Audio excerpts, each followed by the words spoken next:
এই বঙ্গে শীতকাটা চোর সেই কাহিনী কিন্তু আজকে অতীত।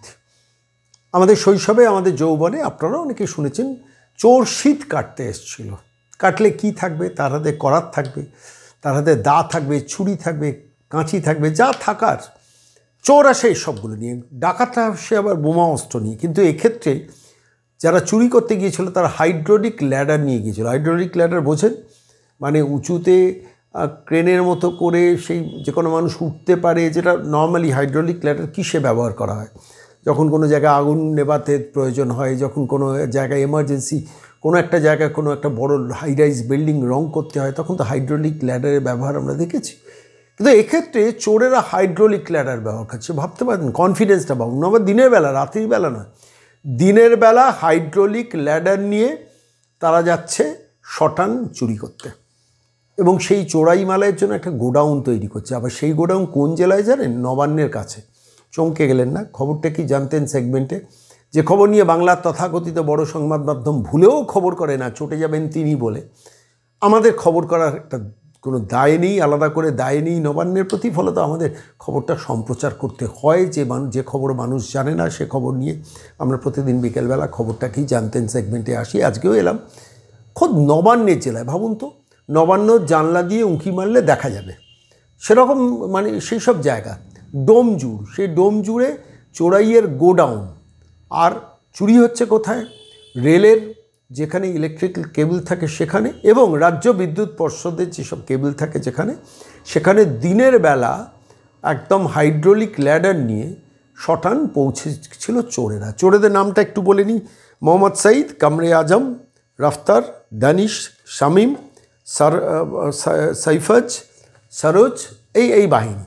8 জনের বাহিনীকে শেষ পর্যন্ত শিবপুরের মানে রেল পুলিশ তারা গ্রেফতার করেছে, এবং তার সঙ্গে শিবপুর পুলিশও তারা গ্রেফতার করেছে। তার কারণ কেন্দ্রের যেমন রেলের দপ্তরে চুরি গেছে, তেমনি রাজ্যেরও কেবল চুরি করে গেছে। এবং শেষ পর্যন্ত তারা গোডাউনটাকে আইডেন্টিফাইড করেছে, সেই গোডাউনে গিয়ে দেখেছে সমস্ত কেবল জড়ো করে রেখেছে।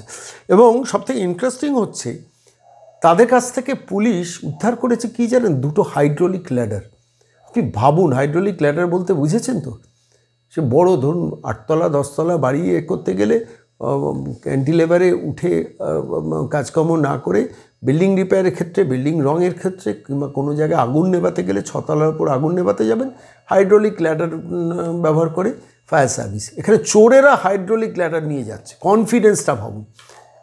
কী লেভেলের কনফিডেন্স না থাকলে কখনো কোনো চোর হাইড্রোলিক ল্যাডার নিয়ে দিনের বেলা যাচ্ছে এবং ইলেকট্রিকের কেবল তুলে ম্যাটাডোরে আপলোড করছে, সেই ম্যাটাডোর আবার গোডাউনে পৌঁছে যাচ্ছে, সেই গোডাউন আবার নবান্নের অদূরে ডোমজুড়ে।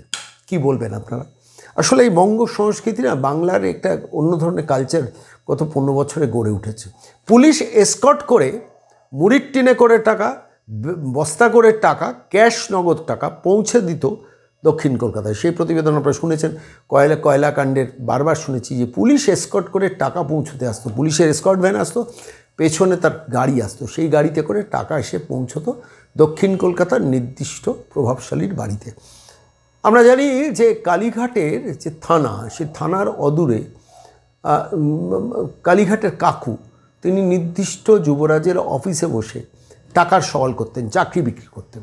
অর্থাৎ থানার পাশে বসেই প্র্যাকটিক্যালি চাকরি চুরির সওয়াল করতেন।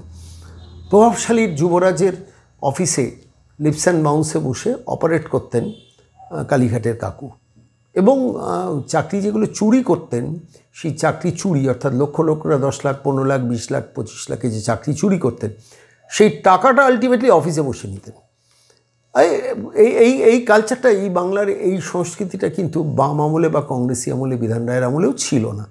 এটা এই সময় ডেভেলপ করেছে। অর্থাৎ আমার কনফিডেন্স আছে, আমি থানার পাশে বসে চুরি করব, আমি একদম দক্ষিণ কলকাতা হার্ট অফ দ্য সিটিতে বসে এসকর্ট ভ্যানে করে টাকা নিয়ে আসবো। ফলত আলটিমেটলি সেইখানে দাঁড়িয়ে যে চুরির দায় অভিযুক্ত, তাদের আবার পুলিশ এসকর্ট ভ্যানে করে তাদের যাত্রাপথকে সুগম করা হয়। এই সংস্কৃতিটা কিন্তু বাংলায় ডেভেলপ করছে। ফলত চোরেরা খুব এনকারেজ হয়েছে, চোরেরা খুব কনফিডেন্স লেভেলটা বাড়িয়েছে। কনফিডেন্স লেভেল না বাড়ালে আজকে পুলিশ 2টো হাইড্রোলিক ল্যাডার 3টে ম্যাটাডোর একসঙ্গে উদ্ধার করলো। আমি বলছি দেখুন, পুলিশ ভালো কাজ করেছে, রেল পুলিশও ভালো কাজ করেছে, শিবপুর পুলিশও ভালো কাজ করেছে, কিন্তু প্রশ্নটা আমার অন্যত্র। চোরেরা এই কনফিডেন্সটা কোথা থেকে পাচ্ছে? যেখানে হাইড্রোলিক ল্যাডার নিয়ে যাচ্ছে চুরি করতে, চোরেরা তো রাতের অন্ধকারে মুখে ফেট্টি বেঁধে যায়, ডাকাতরা অবশ্য হাতে বন্দুক অস্ত্র নিয়ে যায়।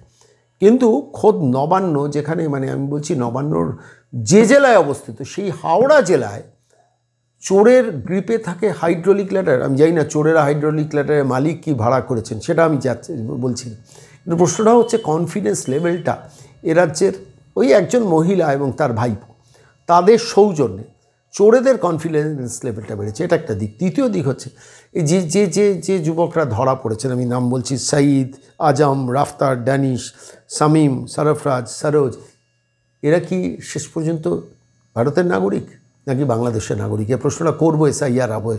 কেননা স্বরূপনগর, হাকিমপুর থেকে শুরু করে সারা পশ্চিমবঙ্গের যত সীমান্তবর্তী অঞ্চলগুলোতে হাজারে হাজারে কাতারে কাতারে মানুষ বাংলাদেশের দিকে ছুটছে।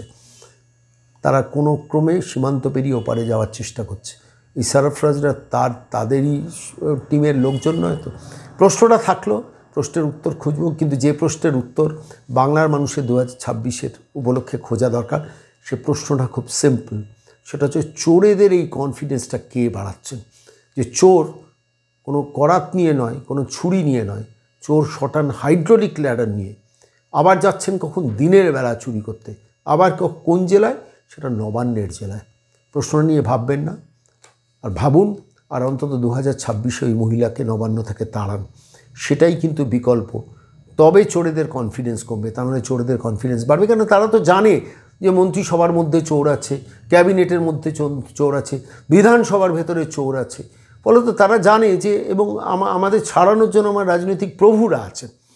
ফলত দিনের শেষে তারা আমার জন্য রাস্তায় নামবেন, পথ হাঁটবেন, মিছিলে হাঁটবেন, আর আমি সারা বছর চুরি করব আর ভোটের দিন লুট করব। এই কনফিডেন্স নিয়ে অপারেটিভ মুডে রয়েছেন এই হাইড্রোলিক ল্যাডার নিয়ে চুরি করতে যাওয়া চোরেরা। বাংলার মানুষ অন্তত বিষয়টা নিয়ে ভাবুন।